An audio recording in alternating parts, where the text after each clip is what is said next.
Welcome back to the studio, John's studio notebook. Here's a notebook to demonstrate the idea of a notebook.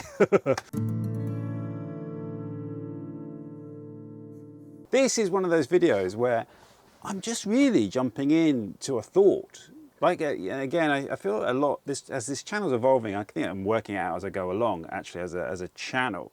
But also, it's the morning pages being at the genesis of it, the idea to start the second channel coming out of a morning pages session, and the desire to share that with you. So I sort of feel in a little bit like I have an idea and I'm going to riff on the idea, if that's all right with you. Well, it's too late because I will have made the video and shared it. So, but then again, I guess you don't necessarily have to watch it now you know that. But anyway, the idea I want to riff on is this idea. I wrote the power of exaggeration down in my notebook, and I filmed myself doing that with the idea that I would record myself making my notes. It's a very awkward way to write when you're filming yourself and you kind of got your arm wrapped around a tripod. I've got an overhead thing that to do it I have to sit in. Anyway, it doesn't really work. But here's, I wanted to muse on ideas around comedy and comedy writing and what you can take away from that into other areas of creativity. Because I did a bit of comedy back in the day. I did a bit of comedy. I was at a gig last night, and this is where it all kind of came together. And I went with my son, my youngest son, and his girlfriend, who are both got interests in that area as well. As they're fans, avid fans, great students of comedy as well. Watching the gig last night, it really did bring up a couple of thoughts that I thought I would share, because in terms of I don't think anyone has to have credibility to talk on. You can talk about whatever you want, particularly on the internet. People do. People talk about things they're definitely not qualified to talk about, and they get large audiences doing it. And there is a little bit of overlap with today's subject. But I did a little bit of stand-up, partly by accident. I wanted to write theatre. From theatre, I wrote some short plays that were satirical, and they were performed in fringe theatres around London at the time. And it ended up with me being cast in a show that was at the Riverside Studios in Hammersmith at the time when that was one of the really big kind of fringe comedy festivals. It was almost like it was a touring kind of venue. And in fact, the theatre there used to have quite big productions in the theatre. It's also where, what was it called, TFI Friday, the Chris Evans thing, was recorded, which is significant because it meant that the Riverside Studios had a solid income as a TV studio. They had that show in there every week, and I think the production company rented production offices at the Riverside Studios. So they had a smaller studio space that I think sat about 100 people that they could kind of do a deal on it, if you like. And there was a fellow who'd had a particularly good Edinburgh run, a bloke called Lawrence Ordini, and he wanted to put together this kind of best of the fringe show that would run on a Sunday afternoon. I think the Riverside Studios gave it to him for a Sunday afternoon. And so he went around the London Fringe picking up acts to be in this show, to create the show. And he saw a sort of a 10-minute musical satirical piece that I wrote called The Song of the Spin Doctor. And he really liked it. And he said, would you do that at the end of the show? And then also, would you write a new one every kind of few weeks and use the cast to be in the show? And which I was like, yes, because it felt like a big break. I mean, if you like, that felt like my first big break, if you like. It was unpaid, of course, but it felt like a step up, from kind of doing my own shows or shows with people I'd met at workshops, at writing workshops, at directing workshops, and we were playing good venues like the King's Head on Upper Street, the Hen and Chickens, the Union Theatre. But the Riverside Studios was a proper venue, and we were there at the same time that Stuart Lee was doing his show This Morning with Richard, Not Judy. Stuart Lee and Richard Herring. It's significant because I'm going to go and see Stuart Lee at the Royal Festival Hall in a week's time.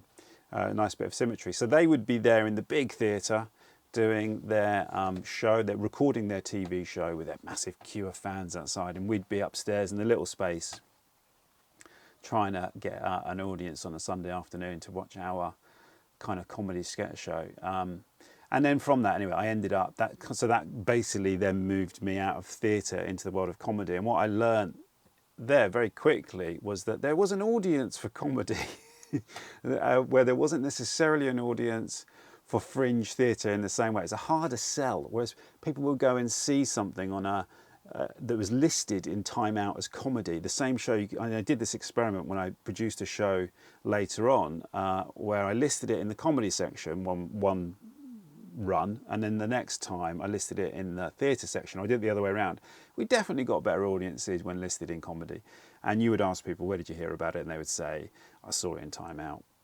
Whereas in the theatre, it's a much harder sell. So I instantly saw just the basic, I wouldn't even call it commercial, reducing of loss potential of pitching stuff as comedy, even if it was the same material, same type of play. And then the other thing is that there was just like more of an audience, and then consequently more of a pathway. And on a very basic level from that, it's a long story. I'm going to talk about my experiences at clown school in a dedicated video, because that's a lot of good lessons, principles I took away from that.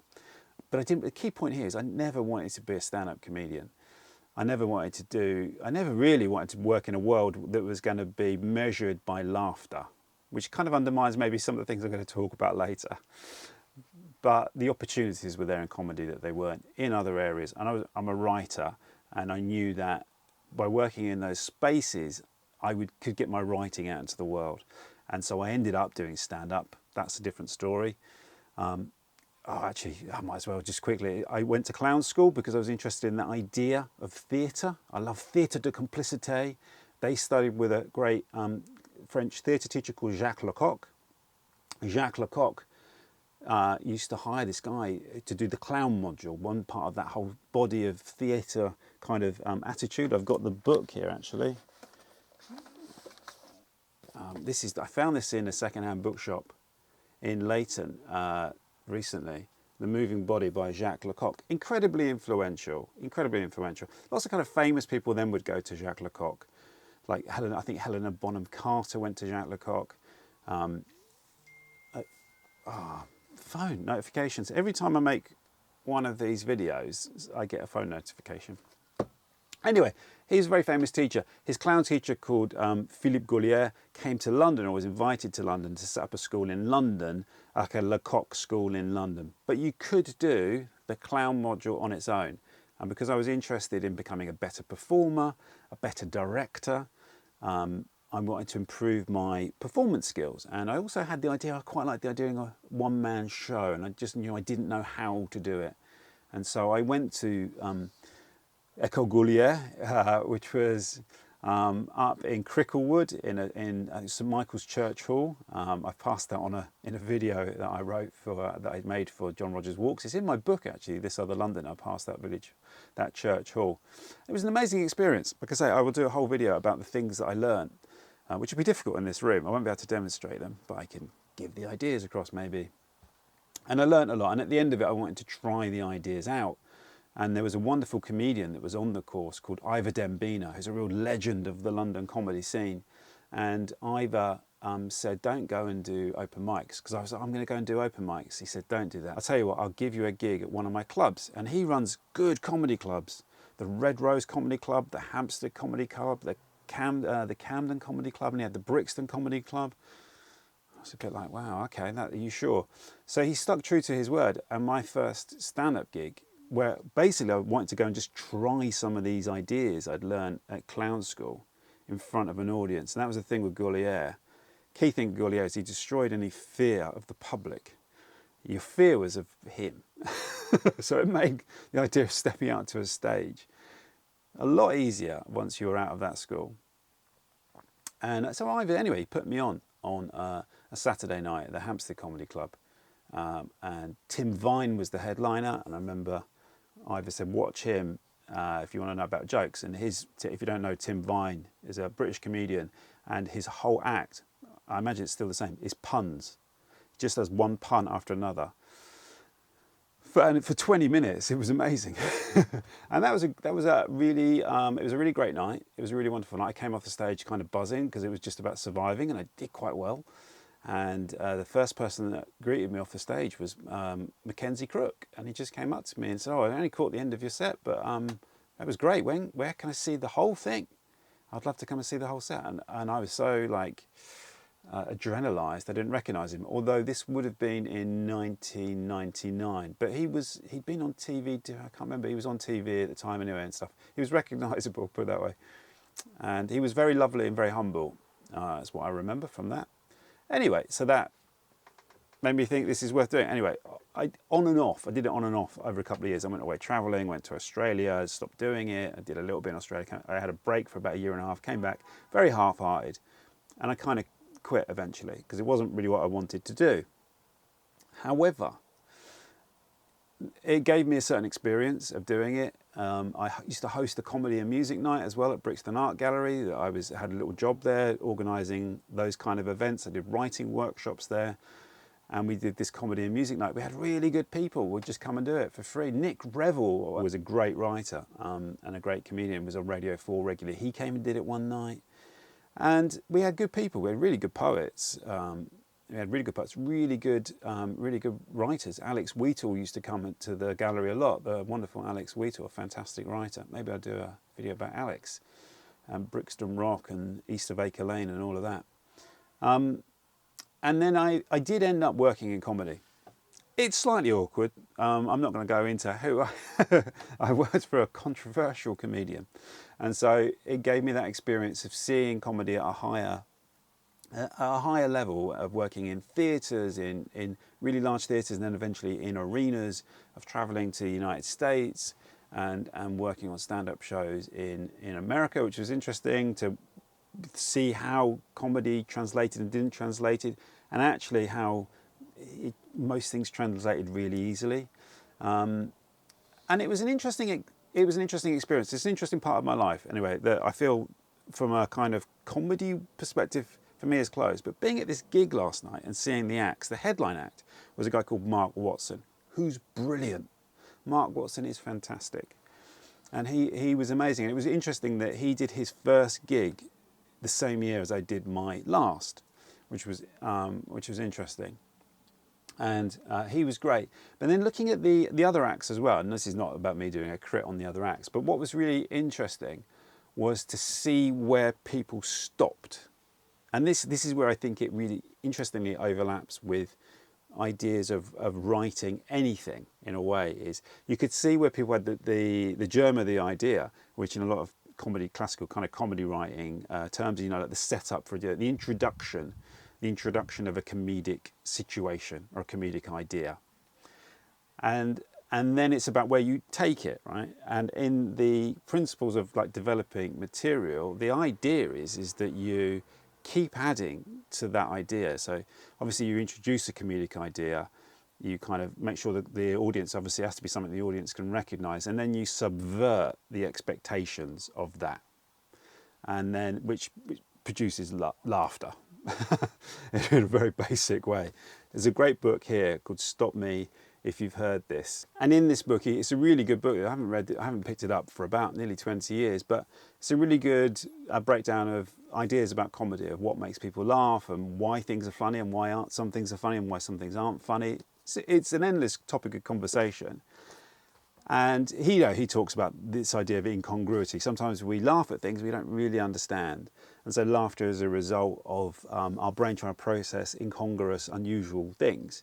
So that's a lot of what you'll see comedians doing, is they introduce something that you're familiar with. Because if you weren't familiar with it, then they've got a lot of work creating the world. And then they'll subvert what you might think about that. And people do that to different degrees, right? Very different degrees. One thing I would say is actually interesting. Mark Watson is an amazing comedian, and I think everyone that likes comedy likes Mark Watson, don't they? Someone would be in the comments saying they don't get on with him. And I thought he was brilliant, innovative, funny. The kids, they loved him. He just killed the room.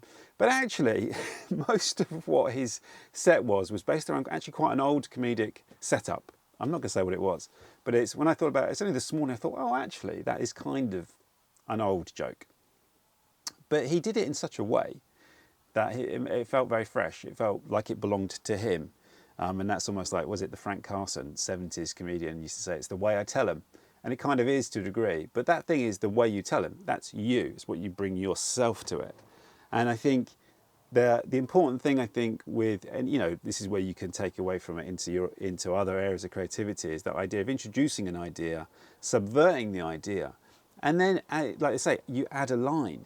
And there's a wonderful book about comedy by Frank Skinner, funny enough, who took a long break from stand-up, went back on tour, and he writes this really wonderful book of his process for developing material, developing a whole show, because he needed an hour and a half show, which is not an easy feat to make people laugh for an hour and a half. And he had a system where he would score it with ticks, how many laughs he needed in a paragraph of writing for it to qualify as something that went into the show. And I mean, that's a very particular type of humour, I guess, as well, because that would be people's expectations of how they're going to laugh. When I go and see Stuart Lee next week, myself and the other people in the audience will have different expectations of a Stuart Lee gig, where he might do a 10-minute setup, but then deliver the greatest payoff that you've ever heard. The Daniel Kitson's pencil case I'm thinking of here at the moment, that bit of material is like that. But that was what I noticed as well, is an exaggeration becomes a part of that. So once you start adding a line, so if someone laughs at something, you say something, you get a laugh, rather than say that's the end, in the development process, you're supposed to then add another line, and then hopefully people laugh at that. And you keep going until the laughter stops, which links back to what Gouier would say. Now, what Gouier would say is, that's your job. I'm slightly going into that stuff now, but, you know, is the clown has to fail to be funny. So you have to construct these failures, and then you're in trouble, and then you have to get out of trouble. And so we laugh. That's where we laugh. We laugh at the clown being in trouble. And it was really interesting to see a kind of lack of willingness to go there in a lot of the acts, actually, funny enough. Not Mark Watson, of course. And I know the people I worked with, the comedians I worked with, that was a key point, and to go further, see how far you could take it. How far can you push this idea? How far will you be prepared to take it? And, you know, like most of the comedians I worked with did quite well.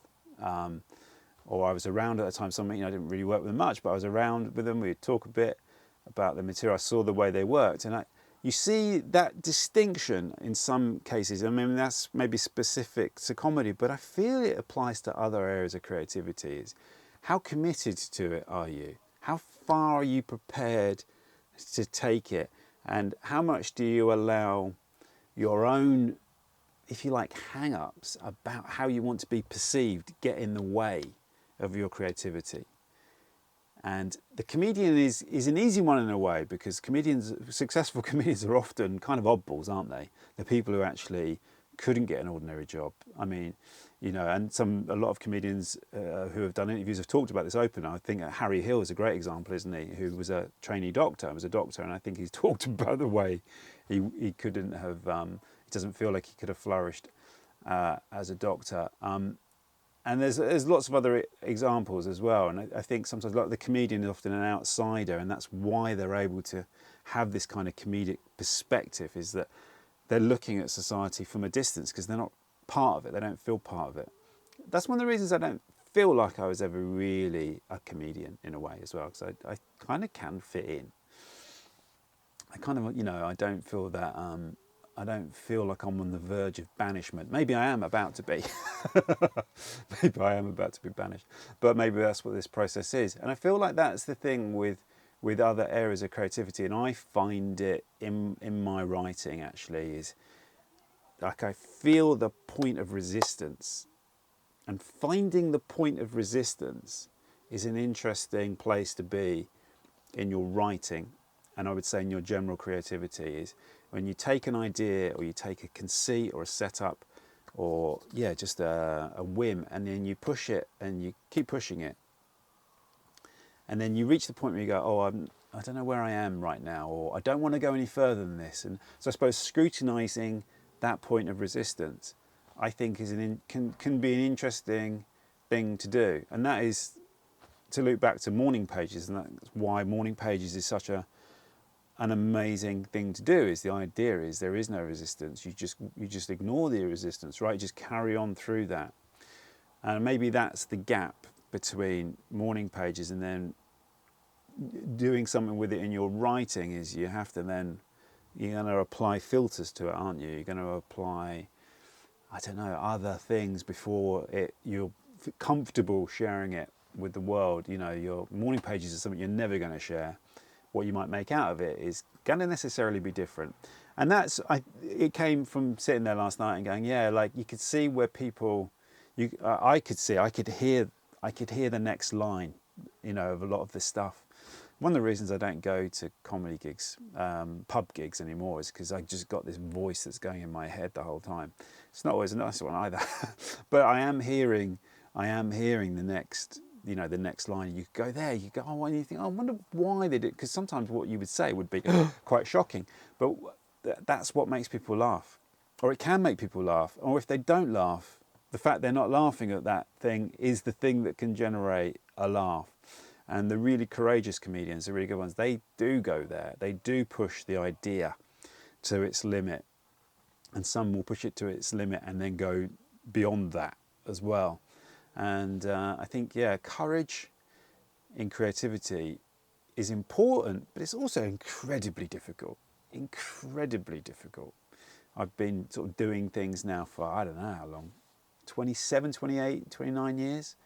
Coming up 30 years. I used to do a radio show in Sydney, I used to do a radio show in Sydney in 96. Did my first performance, I think, in 95. So yeah, 30 years. I still find it difficult. I still find it very difficult. I'll be shooting a video for John Rogers Walks this weekend, which and they're kind of like performances in a way. And I'll definitely have my thinking hat on there, and there'll be definitely things where I think I'm not going there. I'm not doing that. I'm not saying that, which is interesting. I've waffled lots. I hope you appreciate the unstructured, rambling nature of this video and why it is this way. And yeah, let me know what you think about that. Let me know about your experiences of you know, that idea of taking an idea and pushing it to its limit and seeing where it goes. And yeah, the power of exaggeration. It didn't end up being about the power of exaggeration, did it, in the end, this video? So good job. I mean, it might be in the video now, it may not be in the video, but definitely rambling. This is definitely morning pages type ramble, isn't it? And I'm at the end of my 3 sides by some. I had to change the memory card. I rambled on for so long. Thanks for joining me on this episode of John's Studio Notebook. What are the sign-offs? Look forward to seeing you on the next page. I look forward to seeing you in the next chapter. They were the 2 top picks, weren't they? Can you think of another one, a different sign-off? Anyway, I'll catch you next week. And let me know what you would like me to talk about.